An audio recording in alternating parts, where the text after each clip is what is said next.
How did an online bookstore become the company through which half of all the dollars Americans spend online? What corporate culture and personnel management principles helped Jeff Bezos turn a nonprofit business into a global giant? What is Amazon's biggest secret?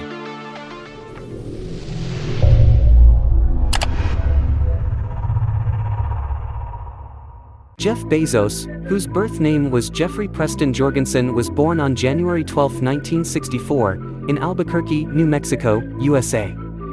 At his birth, his mother Jacqueline Guise was only 17 years old and his father, with Danish roots, Theodore Jorgensen, was 19 years old. His father performed in a circus troupe on unicycles and was considered one of the best. The local newspaper once even printed his picture. But performances did not bring much money. Ted had to work part-time at the supermarket. In order to get married officially, the teenagers had to go to Mexico. Their parents gave them the money. After the wedding, the father-in-law sent Ted to school and tried to get him a steady job. But Ted liked the circus life, and on top of that, he liked to drink. After about 1.5 years, Jeffrey's parents divorced. The boy continued to be brought up by only his mother Jacqueline. But in April 1968, she married Cuban immigrant Mike Bezos Jr., who worked as an engineer for the ExxonMobil oil company. The man immediately accepted the 4-year-old as his own. With the consent of his own father, Ted, he was able to adopt Jeff and give him his last name. Miguel was good to the boy and always supported any of his endeavors, seriously affecting his character. Later the family had 2 more children, Christina and Mark. And when Jeff was 10 years old, he was told the truth about his origins. He cried, but he did not stop calling Miguel Dad, and to this day they have a great relationship. His own father was barely involved in Jeff's life. But looking ahead, in 2013, when he found out that his own son had become a multi-billionaire, he immediately developed fatherly feelings for him and wrote Jeff an email. Of course, the sincerity of his father's intentions was hard to believe. In one of his interviews, Ted couldn't even tell what his only son was actually doing. Jeff himself has said more than once that he considers Miguel to be the father, and Ted is only remembered while filling out a medical questionnaire at the hospital. But let's go back to the future creator of the largest online store in the world. "I've been a garage inventor since I was a kid," Bezos recalled in an interview with CNBC. He made automatic gates with cement-filled tires, a solar oven out of an umbrella and foil that didn't work very well, and an alarm system out of a tray that rattled when a brother or sister tried to go into his room. Jeff's maternal grandfather, Lawrence Preston, played a huge role in shaping his interests. His grandfather worked on space and missile technology in the military's DARPA program, then managed 26,000 employees while heading the U.S. Atomic Energy Commission's regional office in Albuquerque. The year his daughter and Miguel married, he retired and moved to a ranch in Texas. From the age of 4 to 16, Jeff spent every summer at his place. The farm was so remote that it was easier to get smart and do things yourself than to hire experts or go get equipment. One time Grandpa had to make his own medical needles and then use them to sew up the cattle's wounds. Another time, Lawrence bought $5,000 worth of Caterpillar parts on the cheap. Many of the parts ordered for repair were too heavy for the grandfather and grandson to lift. So the retired engineer made a crane out of improvised materials. So Bezos learned by example that you can take on any job and succeed, if you have the desire, faith in your abilities, and ingenuity. Every time you fail, use flexibility and ingenuity and you will invent a way out, Bezos later told TechCrunch. As is customary in America, Jeff was already trying to make his own money when he was in high school. His first job was at a McDonald's. But he didn't like frying potatoes, so he made the first attempt to start his own business. Together with a friend, he opened the educational Camp Dream Institute for teenagers, where the emphasis was made on studying literature, from Tolkien to Heinlein. They managed to recruit 6 paying students, 2 of whom were Jeff's brother and sister. Bezos graduated among the best and was able to go to Princeton University to study physics. But he soon transferred to the Department of Computer Science and Engineering. There the guy proved himself only in the best way and even got a summer job. Jeff graduated with honors from Princeton University in 1986 with electrical engineering and computer science degrees. However, he did not become an engineer. He had job offers from Intel, Bell Labs, and Anderson Consulting. Instead, he took a job at Fattel, a startup that built a global network for traders. 2 years later, Bezos moved on to a more stable job at Bankers Trust, trading software for pension funds. One day, on the recommendation of a headhunter, Jeff landed an interview at D.E. Shaw, a young hedge fund that made heavy use of computer technology. He and the fund's founder David Shaw hit it off right away, and Bezos worked in this company as long as in both of his previous jobs combined, 4 years. He later became vice president of the company. But as early as 1994, the 30-year-old entrepreneur left the position of youngest vice president. While traveling across the country from New York to Seattle, Bezos created his own company. Bezos had a steady job as vice president of a hedge fund, a great salary, and even better prospects. He had finally found a dream girl named Mackenzie and had married her less than a year earlier. The future seemed stable and predetermined. And then Bezos decided to quit his job, move from New York to the Pacific Coast and start a startup whose chances of failure he estimated at 70%. His wife worked alongside him to create an online store. It struck me that the number of internet users was growing by 2,300% every year. I've never seen anything go up like that, Bezos told Princeton students about his decision to start an online store. But what to trade in? A query about the most bought items yielded a plethora of options, from music records to clothing. On reflection, Bezos chose books from that list. Partly influenced by the fact that his wife had just begun writing the novel The Testing of Luther Albright. She wouldn't finish it until 10 years later. The second book, Traps, will take another 8 years.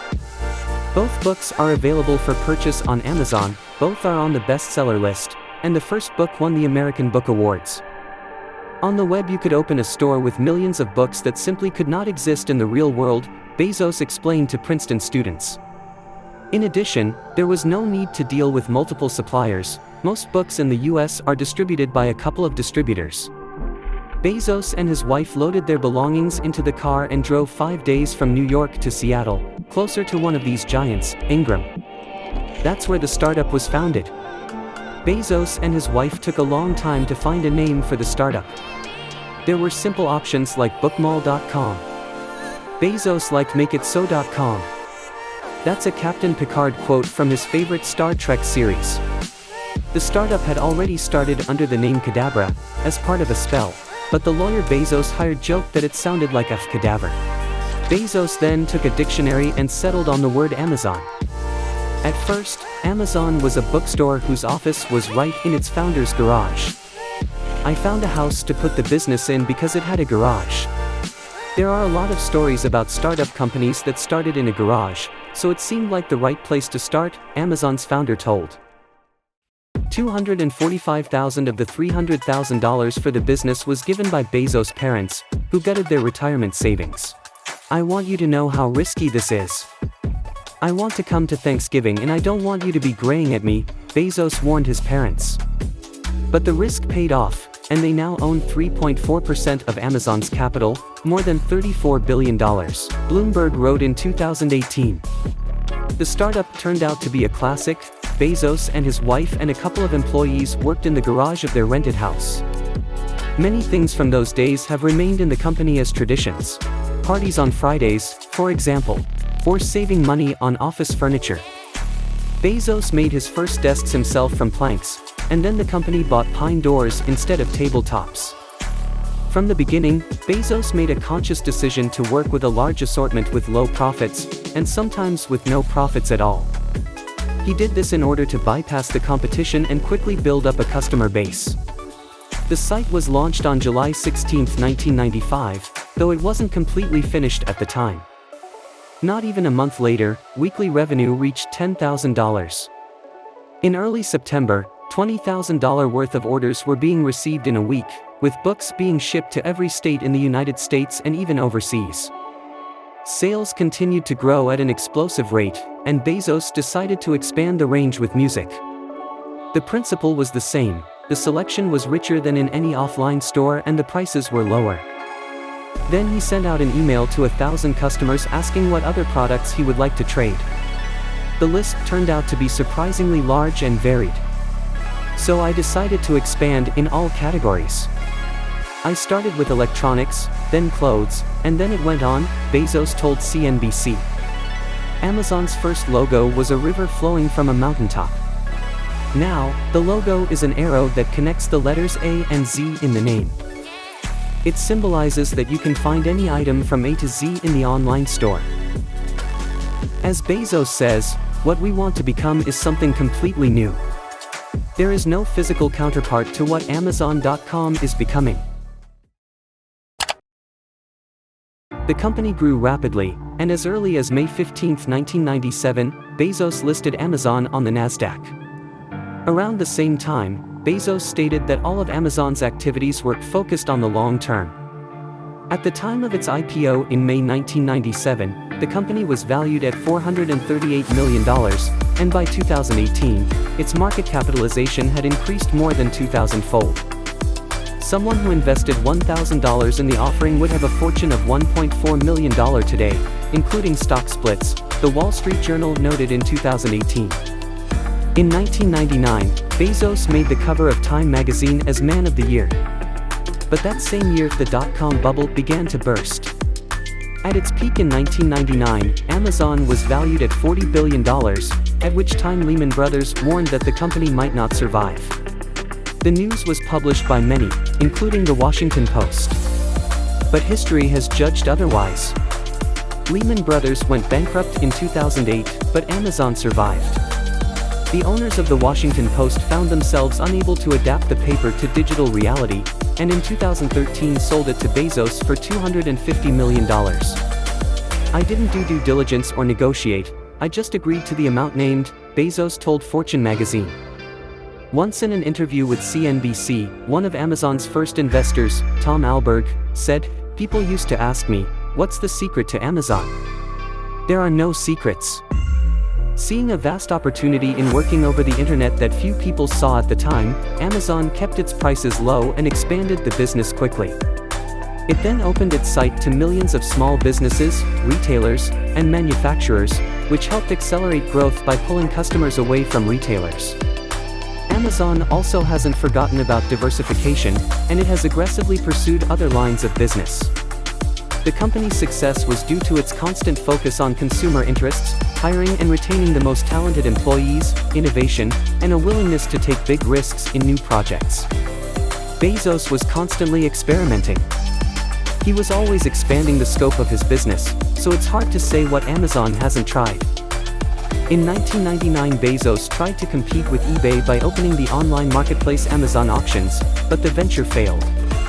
In the same year, he bought the internet statistics company Alexa Internet and now owns one of the largest databases of personal data. In 2006, the company Shopbop was bought. In 2007, amid the success of iTunes, Jeff wondered if sales on physical media would decline in favor of electronic copies. Thus came the Kindle, one of the major players in the ebook market in America. In 2010, Quidsi, Diapers.com, was taken over for $545 million. In 2012, the corporation bought Kiva Systems, now Amazon Robotics, a manufacturer of warehouse robots. Since April 2013, a subsidiary of Amazon Studios, which produces feature television movies and TV series, entered the streaming media market. On April 5, 2016, a patent application was registered from Amazon for a storage and delivery system that uses blimps and drones. And as early as December 7, Bezos announced that the firm had made its first delivery to a customer using a drone. In 2017, Amazon absorbed Whole Foods Market for $14 billion. And that same year, the company opened the world's first automated supermarket, Amazon Go. There are no cashiers in the store. All it takes to buy goods is to download the app, generate a QR code, attach it to the turnstile, take the products you want, and leave the store. Experiments, however, have not always been successful. For example, the Amazon Fire Phone, announced in 2014, has not been popular. But the Cloud Services project launched back in 2006, made Amazon one of the largest in this market. By 2017, Amazon Web Services revenues exceeded $17 billion. As for the staff, we know that in 2011 Amazon employed 30,000 employees, in 2016, 180,000, and by the end of 2021, about 1.5 million people. Jeff Bezos' main principle of human resources management is to develop an owner mentality in employees. Bezos is often compared to Steve Jobs because of the similarity between their tough management and sharp statements. He, like Steve Jobs, is known for being sharp and uncompromising, but perhaps it is these qualities that help them succeed. In his book, The Everything Store, Bezos argues that companies are successful when run by a tyrant. And he backs this up with cases. Bezos has been accused of being petty and cruel to partners and suppliers. In 2015, the New York Times wrote that Amazon employees live a little better than in a gulag. They are paid a penny, they are forced to work tirelessly, and even they cannot always go to the bathroom, it is located far away, and the company does not allow to leave work for a long time. Bezos himself said he knew a different Amazon. In truth, even his Amazon does not have the freedoms that other tech giants have. You can't expect free parking or food at the employer's expense here. But be that as it may, in 2018 Amazon has grown to $1 trillion and became the second US company with that kind of capitalization. Amazon joined Apple a month after the latter's market value rose to $1 trillion. It only took the online retailer 160 trading days to grow its capitalization from $600 million, beating Microsoft and Alphabet along the way.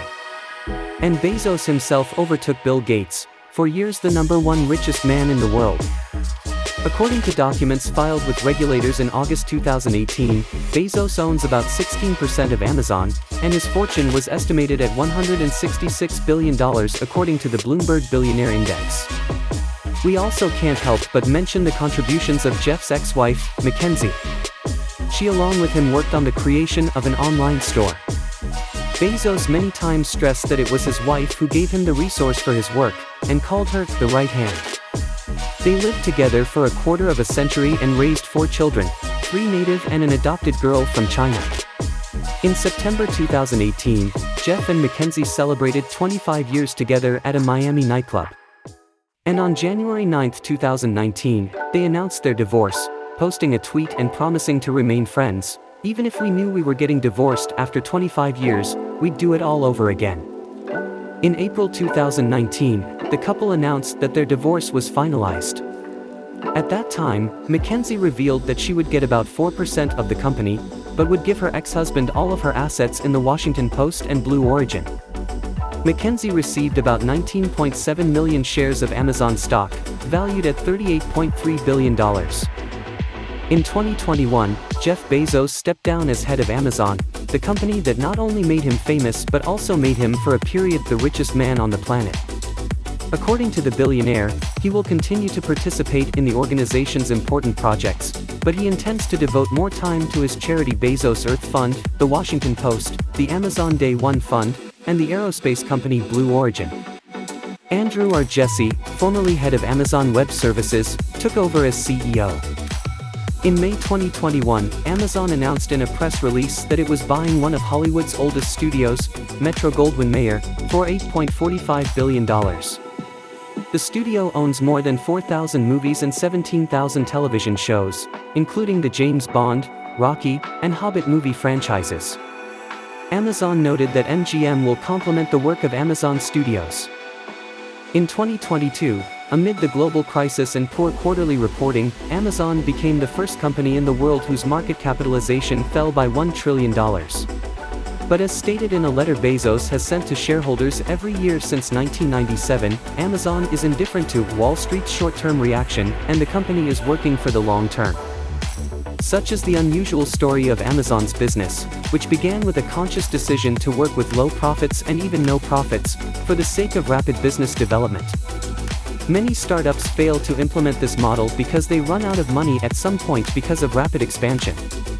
But Amazon has gone from an online bookstore to a powerful force changing the global retail business, a leader in enterprise data processing, the creator of the smart speaker, the ebook, movies, and shows.